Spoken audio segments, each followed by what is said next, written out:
तो फिर एक बात का जवाब दो सीना अफंदी, तुम तो मदरसे भी जाते हो, किसी ऐसी खातून का नाम बताओ जिसने घरेलू काम छोड़कर साइंस या फिर तिजारत में शोहरत हासिल की हो। हजरत खदीजा का नाम सुना है, बेहतरीन ताजिर थी। और हजरत आयशा भी तो हैं, इस्लामी तारीख की बेहतरीन आलमा थी और किताबत भी किया करती थी। ठीक कहा, उन्होंने सारी तालीम प्यारे नबी सल्लल्लाहु अलैहि वसल्लम से हासिल की थी। नबी अलैहिस्सलाम के जाने के बाद सहाबाए कराम उनसे मसाइल पूछा करते थे। हाँ वो तो ठीक है, लेकिन हजरत आयशा कहाँ और बाहर कहाँ? कैसी बातें कर रहे हो बेटा?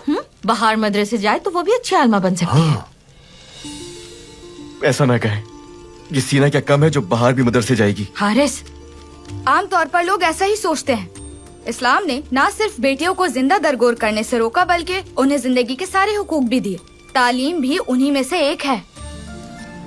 अगर हमारे यहाँ भी मदरसा होता तो मैं भी वहाँ जाकर तालीम हासिल करती। तुम्हारा भाई सीना तुम्हें पढ़ा देगा, तुम उदास मत हो। मैं पढ़ा तो दूंगा, मगर एक बच्ची को पढ़ाने से मसला हल नहीं होगा। मैं खवातीन के लिए मदरसा बनाऊंगा